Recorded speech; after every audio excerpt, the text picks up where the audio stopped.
Good morning, everybody. How are you all? Hope everyone's well. I wasn't sure if I was actually going to come back with another video. It was like I almost predicted after the MKAL finished. I did get a heap of new subscribers during the MKAL, but then when that finished, I lost a handful of subscribers too. And I thought, I started thinking again, why am I doing this? And I thought, I want it as a record for what I've been making, but I can have that not public, or I can have it through Instagram or something. And there's no point doing the videos, you know, if no one's interested. Like, just seems a bit silly. But then I had a heap more subscribers again. So I thought, well, I better come back, because those people subscribed because they wanted to see where I was up to with my projects, I guess. So thank you to those subscribers. And if you're watching and you haven't subscribed, if I could get you to hit that subscribe button, because it just really helps. It also helps push this video out to more people who have similar interests to you.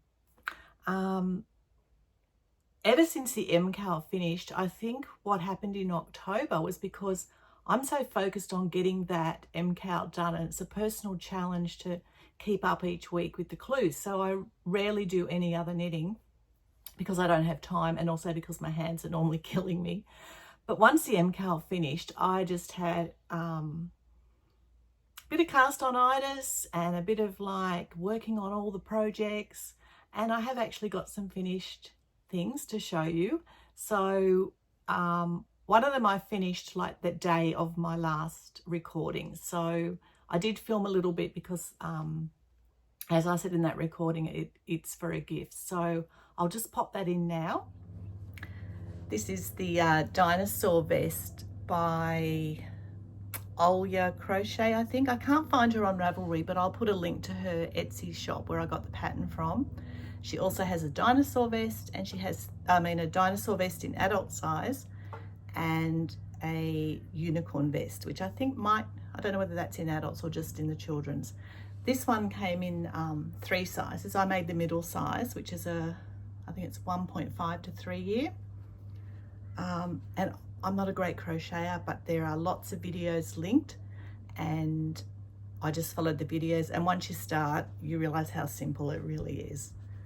So it's quite bulky. I don't know whether my gauge is correct or not. I used did what the pattern said, used a 12mm hook.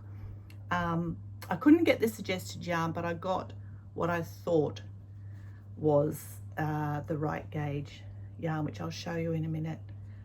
So yeah, I'm just popping back on after my last video because I actually just finished this morning, and I'm not sure whether I'll have it, because it is going to be for a gift, which I might be gifting in the next week. So that was made out of, sorry for the noise, Saucer Fibre Unreal Chenille.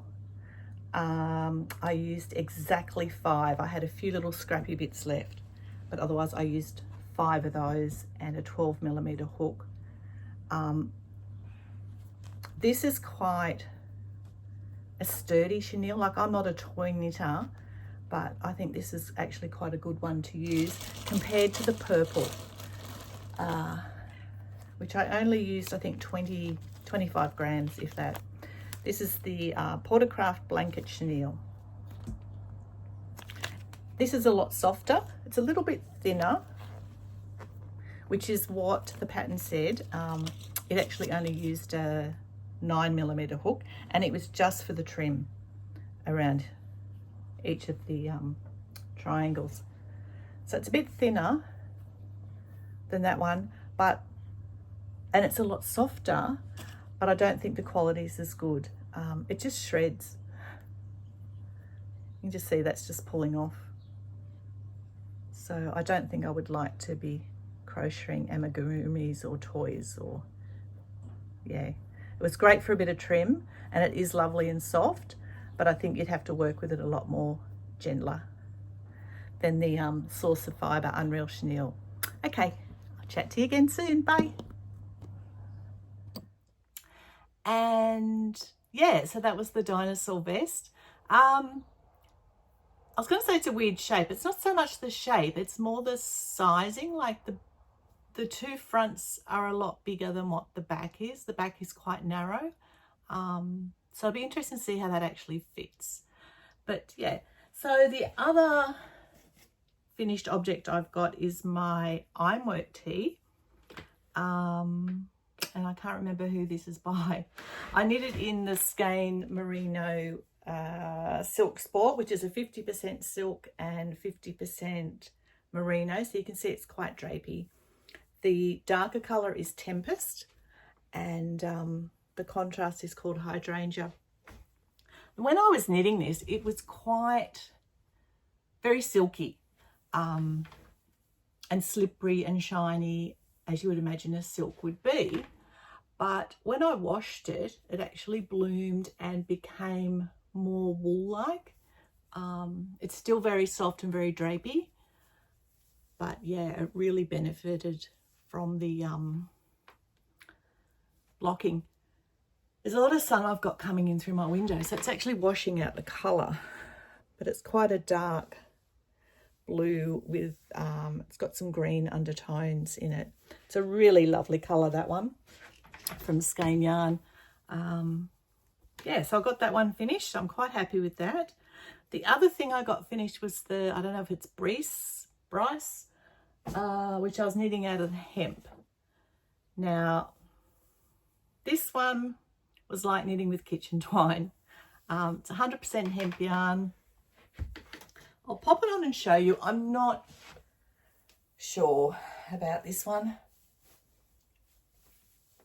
It has had a wash, and I think it's just going to soften up more. It's just like, I don't know. I like the drapiness. I like, yeah, I don't know. And the colour. It's just too wishy-washy for me. So I'm actually thinking if I do keep it, that I'll over dye it. But yeah, I'm just not sure whether I'm really happy with it. But it's done. So yeah, I got 3 FOs done since the last time I spoke to you. So I'm really happy about that. And I've been working on a heap of my WIP. So I'm surrounded with project bags. So I'll just show you a little bit of what I've been up to. I haven't made a lot of progress because I have been dipping in and out, and there have been a couple of new cast-ons. So the first one I was working on was my Unst by Marie Wallen, which I was making out of the British Breeds, which is her yarn. And I think when I did my WIP roundup, I sort of had like this much done. And I don't know, I just wasn't turning to it when I wasn't doing any knitting. So I decided to pull it out and do some work on it. And I don't know whether I've still got it or whether I've frogged it, but I got about this much done. But I just didn't enjoy working on it. It was quite a tight gauge, and I think that's what the issue was. And it was being knit bottom up. So I decided, I was sort of like, will I frog it? Will I not frog it? What will I do with the yarn? And in the meantime, a friend of mine on Instagram had cast on the Primrose, which is bottom up, jumper, knitting around by Marie Wallen. It's one I'd looked at before, but I think at that time it was only available either as a kit from Marie Wallen herself or in her book. I think it's in the book Cherish. And to buy that book here is about $80. But when I saw that this friend of mine had been knitting it, it sort of reminded me that I'd had an interest in that one too. So I went back and looked at it. Excuse me. The pattern is now available as a standalone pattern. So I bought the pattern and started looking at colours. Excuse me a moment. Started looking at what colours I had of the British Breeds. And I was only missing 3, I think. So I've been able to order those 3 online. And in the meantime, I was looking at different projects that people had done. And I noticed someone had converted it to top down. And the other thing that was missing from the bottom up pattern was there were no short rows. So this person had done top down in the round and added some short rows. So that's what I've done. If I remember, I'll link my project page below, but it's on Ravelry if you want to go and have a look. And then I've linked in my project notes to the other person on Ravelry that was converting the pattern. So do I have a photocopy? It's only in black and white, sorry. And no, I don't have a picture. But I'll show you where I'm up to.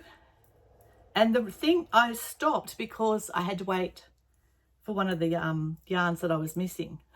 Wait for it to arrive. And it arrived yesterday, so I'll be able to get going again. So that's where I'm up to.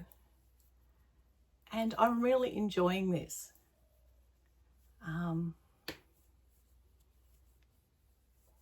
I think with the Unz too, I was substituting colours, so I don't know whether my colour substitutions were like looking okay, whereas this one I've got the colours that Marie said to use. This is for, in the Primrose, she's got 2 colour variations. This is the Eau de Nil, which has got this beautiful light bluey green colour. But yeah, I'm really enjoying that. Don't know if I'll get much wear out of it, but yeah. So that's Primrose. The next one, I pulled out my Kumo. Thought I better add a bit to that. This is another one I'm not really enjoying working on, so I've got to more or less force myself to finish, but I'm getting there. So this is where we're at so far with Kumo. And just been working on the sleeve. So it's just straight until I get to the length I want, and then I'll do the cuff. So I'm sort of, yeah, about halfway down that sleeve. The problem I realized with this was I'm doing magic loop, and I had a needle on here that was just a little bit shorter than this one, and I was just finding it a bit difficult. I put a longer length needle on, much better. So that will be much more enjoyable to work on, the Kumo. That's out of Skein ACM. The other thing I've been working on is my Mild Magic blanket by Stephen West, which is down here. Now, this one, the highlighted sections are what I've done. So I'm up to section 11, which is, you can see by the arrow, it's knit out that way. And I'm probably about halfway through section 11. So I'll try and show you where I'm up to with that. Section 11 is being knit in these red sort of tones. And you can see I've still got stitches on hold from section, I think that's section 5. But it's just, yeah, it's so lovely and squishy. I'm really enjoying this, but it's at the stage where it's actually a blanket on your lap now when you're knitting it, and it's, you know, getting into summer here. We've had temperatures in the high 30s or mid 30s just for spring, so it's getting a bit warm to be working on this one, but it's just lovely. Can't wait to, you know, do some more on this. And even though it's massive, it's like you're only doing a little section at a time, and each one is a different colour, and you're marling colours in that section, so, and different stitch patterns, so it keeps you really interested, and it's, you know, you just want to get on to that next section or the next colour. I'm keeping that in here. Okay, the other one I did a little bit of work on was Spotted You, which is in Rowan Felted Tweed, and it's a Brandon Mabley pattern, I think. I don't think it's Cape, I think it's Brandon. And I'm working on the back. So it's an intarsia project. So it's a felted tweed, and then there's dots of felted tweed colour, which is a colour changing yarn. So yeah, it's quite lovely. So the way I'm doing my intarsia is I'm keeping the colours in sandwich Ziploc bags, and I'm just pulling out a little bit at a time. I'm finding that way they don't tangle, and I've got enough length there because the sections are quite large. So this is a boxy cardigan. So yeah, I'm working on the back. It's going to take a little while to get that done. Okay, new cast-ons. I think this is one that I said I wanted to do. I was going to frog, it was a Pearl Soho pattern using the linen quill minis, and I wasn't, just wasn't enjoying knitting it. So I've decided to make, got it up here on my board, I think. No, it's called, don't know what it's called. Let's have a look. Oh, Colour Brick Road Blanket, which is basically like a jelly roll blanket. There's a few of them online. So I've only just started, and that's as much as I've got so far. So the idea with the Pearl Soho one is that you're holding two colours together of the linen quill minis, and you hold two light colours, and then for the next block you do two dark colours, two light colours. They basically tell you what two colours to hold together and which combinations are light and which are dark, but then it's a random draw as to the order that you put them in. And then they're staggered by half a block going up. So when it's finished, there'll be sort of darks on a diagonal and lights on a diagonal. But I'm quite enjoying this because they're just little sections. So I'll just pick that up every now and again, do a little bit on that. What else did I cast on? I think when I was talking about the craft show weekend I had in the last video, I was saying I needed a easy to pick up and put down project, because I can't sit at those craft shows and do nothing, and my loom is too big to take, so I usually take some knitting, so I can be sitting there doing that, and I can easily put it down when customers come and pick it up. So that was when I was knitting the MKAL, and that was just something I couldn't take in that situation, so I needed something easy to take along. So I decided I was going to do the Can Come, I think it's called, which is a free pattern, and it's basically two rectangles, two squares with different stitch patterns. So this type of look here, I have made it once before, and I had a ball of Noro Kakigori that I wanted to use. I think I only had the one ball. So this is where we're at. I'm nearly finished either the back or the front. They're both the same. And it goes that way. So I'm just doing a garter stitch piece at the top. It's meant to be 10 rows, but I'll just see whether to stop that a bit sooner. So yeah, it's quite, obviously have to wear something underneath. So I just knit this. It's quite oversized. Knit another one for the front and seam it across the shoulders and down the sides. Or I know someone had put stitches on hold for the shoulders, cast off for the neck, and then did a 3 needle bind off on the shoulders. So yeah, I'll probably do that.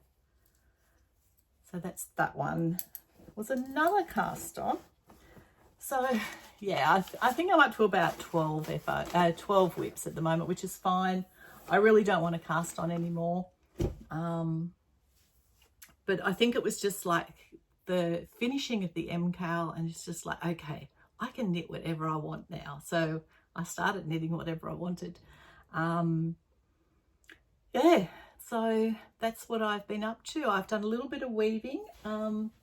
This one came off the loom earlier in the week, which is just using a recycled cotton, and then I just popped in some different purpley pink tones, so you can see it's quite light and airy for summer, like just for, you know, if you just want a little pop of colour, or your neck gets a bit cooler in the evenings or something. So yeah, that's what that one's for. There was another weaving came off the loom yesterday, which is actually downstairs in the laundry. It was a linen and a silk. It was a bit of an experiment, and I'm not too happy with it. It's sort of come out a bit stiff on the linen side, so I'm hoping a good wash will soften that up, and I'll see what I do with that one. So yeah, that's it for whips and FOs. I don't usually do acquisitions on my channel, but I thought I wanted to show you something that I received last week, I think it was. And this is from Yazzy's Yarn, who is Shan. You might be able to see her details on there. She's in Australia and she does hand-dyed cotton. 100% cotton, something that I don't usually knit with a lot. But I thought I'd give Yazzy's Yarn a go because I really liked the look of her gradient boxes. Now the box got a little bit squashed in transit, but that's part of that reason is because she uses like these recyclable and compostable packaging cardboard boxes. So you can just see how lovely that is. And there's a really subtle gradient of colours. I just love the way it's presented. And I'll show you what they look like. They're very close in colour. So it's going to make a lovely gradient from the dark round to the light. And she has made centre pull balls. And I don't know whether you can see, there's a little sticker on the end that says start here. So, yeah. So that's from Yazzy's Yarn. That's her indigo blue gradient box. But she has other colours as well. I know there's a pink, there's a green, there's a yellow. I can't remember what other colours. But she also has like the biggest skeins in a heap of different colours. So if you're after a cotton, and it's lovely and soft. If you're after a cotton, go and check out Yazzy's Yarns. And yeah, Shan's lovely. So what I'm thinking of doing with these, I'm either going to go with, I'm looking at the Quince & Co pattern called Cullum, which is an Isabel Kramer. It's an older pattern, that one there. And doing that from light to dark, from the top down, in that. Or the other thing I thought was whether I would just design something myself. Yeah, I'm not sure. Not sure whether to take the more relaxing, sit back and follow someone else's pattern, or whether to, yeah, design something myself, which will be fairly simple. It's just going to be top down, probably in the round, t-shirty style, maybe a little lace pattern on the way, but so keep an eye out for that. I really would like to get it done sooner rather than later because, as I said, we're coming into summer and it's going to be quite warm. But I also have a lot of other things on the needles at the moment. So yeah. But I just love the way that's presented. So who knows, that maybe next time I'll have that cast on and I'll have something to show you. But yeah, that's what I've been up to. Hope you found a lot of time for your crafting, or some time for your crafting. Let me know in the comments what you've been up to, whether you've finished the MKAL. And if you have, did you have a mad like whip around cast on-itis as a bit of a, I don't know what it was. But anyway, that's what I've been up to, and I'll have a chat to you next month, I guess. So take care, everybody. I'll talk to you soon. Bye.